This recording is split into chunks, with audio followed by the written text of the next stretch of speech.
As promised, a vlog on muscle imbalances and how to fix them. And we're gonna use me as the case study. Duh.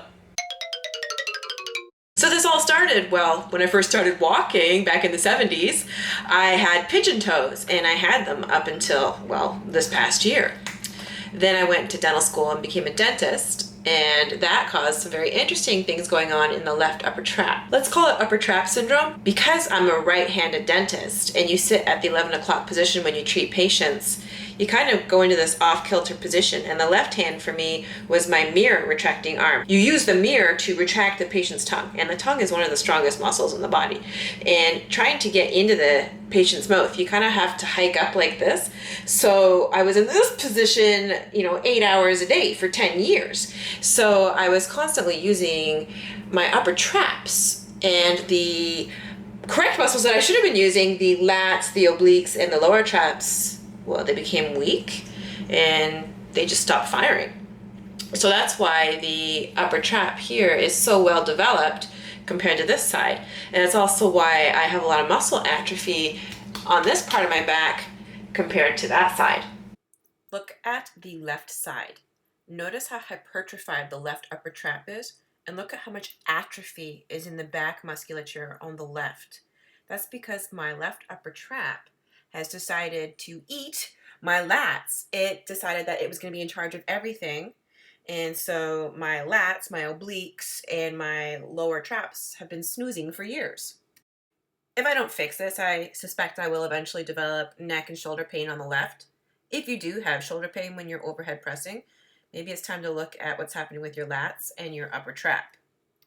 Coco just brought me a slipper. One of the reasons why I haven't been able to hold handstands or properly press overhead is because I can't activate the lat and the lower trap and the oblique properly on the left side. And that's why when I would do handstands, the whole left arm would just buckle. So by strengthening the lat, oblique, and lower traps, I'm now able to lock the arm out without collapsing. But it's a struggle for me to keep this down. When I would press overhead, it would look like this because I couldn't activate the right muscles to bring that down. What else is going on with me? My hips are shifted over to the right. So I have a contralateral weakness. My hamstrings and glutes are weak, and we've been really working on this with stiff single leg deadlifts. This is teaching me how to generate tension in the hamstring throughout the full range of motion. My cats are being bad. I have to tell you the truth. When you're correcting imbalances, it's like you're riding on a struggle bus for a long time. It's a very slow process fixing it. I mean, what do you expect? I can't fix, 40 years worth of, deleterious movement patterns just like that. There were many reasons why I wanted to fix my imbalances. Well, for starters, being imbalanced was holding me back from making progress with my strength training. The other issue was that aesthetically, it was very unappealing to be crooked and to have such a peculiar gait. It's not sexy. Most importantly, I had symptoms. I had severe bilateral knee pain from my posterior chain being so weak. I think it's a no-brainer to fix your imbalances. I mean, you're either feeding your problem or you're fixing it. So if you continue to move with deleterious movement patterns, all you're doing is you're strengthening the wrong muscles and you're weakening the correct muscles. You're just reinforcing the poor movement patterns. You're an injury waiting to happen. So what's it like to fix imbalances? When you fix imbalances, you experience a lot of unpleasant sensations. So for example, in the process of getting my hips to shift back over, there are many times because the right hamstring still is weak, I compensate with the erectors, and then I'm always having these back spasms. Fortunately, that's finally started to go away because the hamstring is now starting to get much stronger. With this side, as this is starting to drop down into the correct position, a lot of tension, like neural tension. Like when I hold my hand out like this and do nerve flossing, I feel horrible electric tingles. And a lot of times I will have symptoms in the lateral 3.5 fingers. It's like thoracic outlet syndrome. So the process of improving the mobility and strength in my weak left lat and weak right hamstring, that's accompanied by some pretty nasty sensations. It feels like whenever I'm using those muscles, for like the first time in my life, it feels like there's like a bundle of extreme tension, as well as electrical sensations. I just grin and bear it because it's part of the process. And I'm excited because those symptoms are starting to abate. It's working. The other day I posted on my Instagram my pistol squats, and because I have the right-sided weakness, I can't do the pistol squats on the right side yet. And somebody commented on my video that I shouldn't have the credentials that I have, that I'm incompetent. I have to disagree with that. I really feel that what's happened to me with these imbalances is a blessing in disguise, because I have learned how to rectify them. And if everything was always perfect for me, then it would be very difficult for me to help somebody who is going through an imbalance. I can empathize with that person, and I know exactly how to spot the problem, Coco brought the slipper, and how to go about treating it.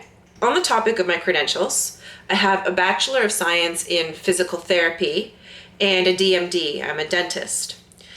When I graduated from physical therapy, I was very frustrated because I felt like I had a degree in diagnosing and treating symptoms, but nobody taught us how to identify the imbalances and how to go about treating them. And I was so frustrated that that's the reason why I applied to dental school. The main reason why I liked dentistry, the reason why I like root canals, is that I can actually solve the cause of the problem for the patient in one appointment. I can remove the infected nerve, do a root canal, take them out of pain, and that's it. They're happy, life goes on. I can't even begin to tell you just how many times I went to a chiropractor or a physiotherapist because of my knee pain or because of this nasty trigger point I would always have in my teres major. And they would say, yeah, you have a horrible trigger point in your teres major. Let's do acupuncture. And then they would say, yeah, and for your knee, you should stop squatting and lunging, and let's put ultrasound on that. Okay, so what happens when the symptoms go away and I start squatting and lunging again? Because they didn't identify the problem as being the weak hamstring and glute, as soon as I returned to doing squats and lunges with my quad dominant pattern, I immediately get knee pain again. So I realized there's a flaw in the education system. I know because I was in physiotherapy school and I didn't learn these things. So I'm kind of excited now at this point in my life to be able to revisit my past and enhance my learning, take it to the next level. And I'm excited to share that with you. Let's take a look at the problems. So on my right side, we established that the hams and glutes are weak, and that's why I have a Trendelenburg. You can see how the hip pops out because my glute med on the right is very weak, and that's why I can't do pistol squats. Basically, my quads ate my ass and my hamstrings over the years, just like how my upper traps ate my lats, and so that's why you see the hypertrophied upper trap and you see it hiking up on the left side. The lat is such an important muscle when you're doing overhead pressing. You know, people call it shoulder day, but it really should be lat day. The mobility in the lat was so restricted that at that time I couldn't even lock my arm out overhead in the frontal plane on the left side. But look how much I've improved. Look at the left side. See that? I can keep the scapula depressed. This is a huge achievement for me. Look at that on the left. So much better. My left upper trap likes to micromanage my lats. I have to get it to shut up. And when I do get it to shut up, I like to reinforce the pattern by holding the barbell overhead for 30 seconds. Then I reassess with the wall slides. I want to be reincarnated as me. Squats, something I couldn't even do a year ago because of bilateral knee pain, because I was so quad dominant. My posterior chain was so weak. My knees were very unstable. So the good news is that the pain has mostly gone away except on the right side. And I think you can see why. Notice that the right leg is atrophied compared to the left. Notice that I'm favoring the right side by bearing weight through the left leg. That's why everything is crooked. The barbell is on a slant. And that's not good because you can see the torsion that creates in the spine that could eventually lead to a disc herniation. I couldn't do this without videoing everything I'm doing for intra-set feedback, and I couldn't do this without Coach Gus. He sees things that I can't see. You know, I feel crooked when I'm straight, and I feel straight when I'm crooked. The right leg feels so foreign to me right now because I'm not used to using it. It feels like it's longer than the left leg. Right now we're focusing on strengthening the posterior chain, getting me to sit back and not letting my knees dive forward. We're trying to break that quad dominant pattern that I've had. That's why you saw Gus doing the box squats with me. This is the best I have ever seen my back squats. They're way more upright, and you can see the barbell is not as crooked. But you can see there's some kind of weird shifting going on there. It's a process. I don't expect this to fix overnight.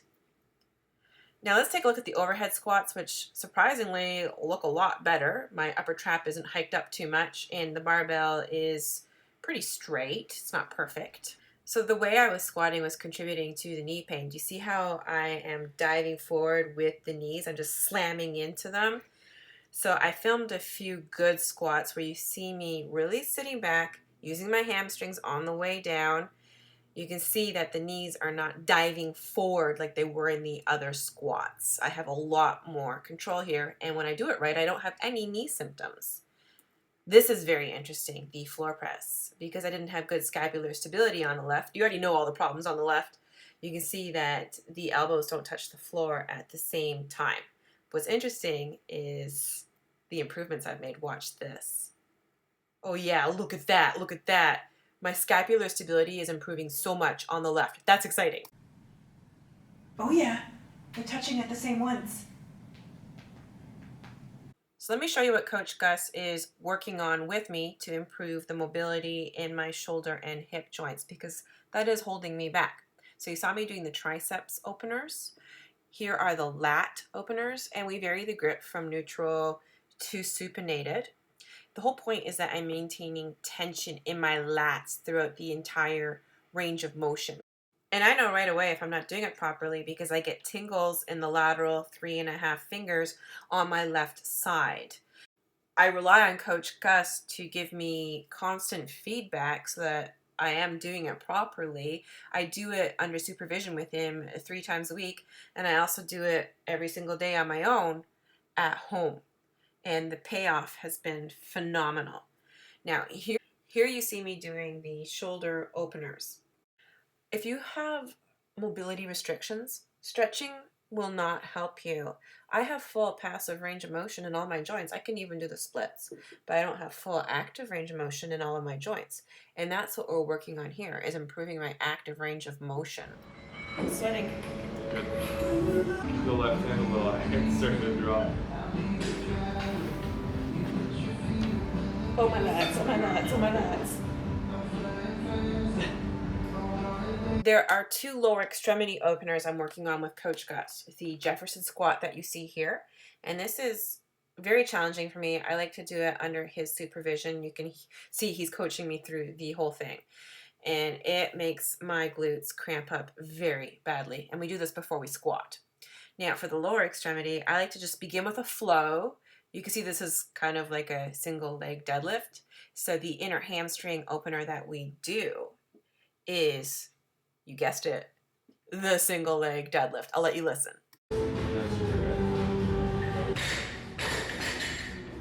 Toe, toe, toe, toe, toe.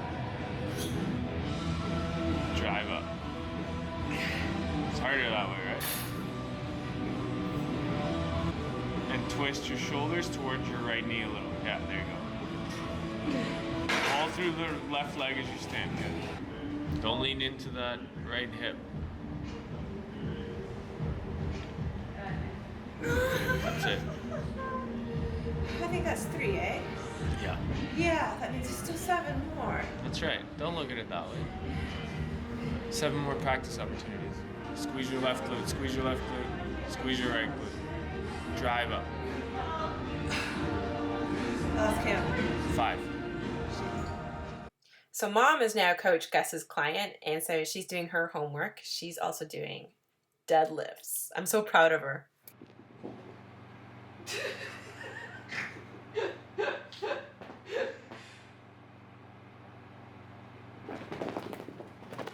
Sit back. Sit into your right hip a little more. Faster, faster, faster, faster, faster. The rope pulls are for my lats, and you could hear Coach Gus saying sit more into the right hip. That's because I favor the right leg. The sled and tire pulls are to teach me to go into full hip extension, something I tend not to do on the right side because, well, it feels uncomfortable when I do that, but I have to just work through it. And that's what's actually making it get better. We also do this with one arm so that I'm also targeting my weak obliques. This is strong fit training, and these are corrective exercises. This is why I'm improving. And you can see my gait is so much better. I mean, I'm still gimpy, but I'm less crooked and no more pigeon toes. I do a lot of single arm landmine rows, great for the lats and obliques. I do tons of single arm banded rows. I'm making sure to keep my upper trap out of it, and I'm keeping that lat engaged both on the concentric and eccentric portion of the movement. Now, all of these exercises I'm showing you, the landmine rows, the single arm banded rows, the banded pull aparts, the horizontal ring rows, the rope pulls, these are the exercises that made it possible for me to actually be able to do pull-ups and chin-ups. So that's the secret. What's on TV? What's on TV? Oh, I've seen this episode before. Good boy, get on your hammock. I spend a lot of time doing very boring and unsexy exercises, but the unsexy exercises make it possible for you to learn how to do the sexy exercises. And the unsexy exercises have also made my body jacked. So I do a lot of rear foot elevated split squats and bench step ups to target my posterior chain. And I get immediate feedback if I'm doing it incorrectly because I'll get knee pain. And that's how I know if I'm being quad dominant instead of actually using my posterior chain. And the goal is to use the posterior chain. Now, I also spend a lot of time targeting my core. I actually secretly like to do this one because it adjusts my spine. But I do, tons of typical core exercises, the pike jacks. But the really important one that I'm doing very frequently are the side planks. And it's important to be able to move your neck around when you're doing exercises like that and just totally relax. I also do tons of single arm farmer carries that really targets the obliques. I also do it bilaterally. And of course, everybody's favorite, the ab wheel rollouts. Also, really, you feel it in your lats big time. So what's the outcome of doing all of these unsexy exercises all the time? Well, it's pretty incredible. My front squats, you can see I'm really using my posterior chain. I'm not diving forward with the knees. Also translated into my cleans. So no knee pain at all. That's pretty exciting. But what's really exciting, I can now do strict handstand push-ups. What? What? I can't believe I can do this. Just a few months ago, I couldn't even support my body weight with the left arm. And now I can do this? And look at it. So you can see the upper trap isn't hiking. The left arm isn't collapsing. Like, somebody give me a high five and a sticker and hit the like button. I'm excited. My other exciting news is that I can now do 10 strict pull-ups. My goal this time last year was to be able to do 10 of them. And it took a lot of unsexy exercises to be able to pull this off. But consistency pays off. Look at the deadlifts. I'm using my hamstrings. I'm not compensating with my erectors. I have no back pain. I'm not cheating by quadding up. That was 185 pounds for 10 reps. Look at my handstands. Because we've improved the scapular stability and mobility on the left, I'm no longer flopping around like a fish out of water. And I know the more we continue to improve it, the better my handstands will become. I'm very pleased with the improvements with my chin-ups. My posture is much better throughout. And keep in mind, I'm almost 150 pounds, so it's not easy pulling myself up over the bar like that. But I'm excited to continue working on my unsexy exercises so that my sexy exercises will get even sexier. I mean, did I just do L-sit chin-ups? Coach Gus gave me really good advice when we first started working together this time last year. He said, Sarah, it's all about making slow gains. And he's right. Your work adds up. Because I spent a good year consistently working on the unsexy exercises, now I'm able to start doing some of the sexy exercises. My lats are strong enough and I have adequate shoulder mobility to string together toes to bar. It took me a year to be able to do this. It's such a proud moment when you accomplish something that you spent so much time working on. I'm really excited that the imbalances are improving. And I have to thank Coach Gus for being there for me every single step of the way throughout this odyssey. And I'm really excited to see just how far we can take this. So thank you, Coach Gus. And hit the like button for Bean and Coco for providing us with many much needed intermissions throughout this vlog. She's gonna bite you in the weenus again. Well, you deserved the bite in the weenus. Weenus, vagina. I really hope you got something out of this vlog. And if you did, share it with your friends. I mean, most of us have some form of an imbalance somewhere. Make sure you drop me a comment below. Let me know your story. And don't forget to subscribe or else one of your socks goes missing in the dryer. I hate it when that happens.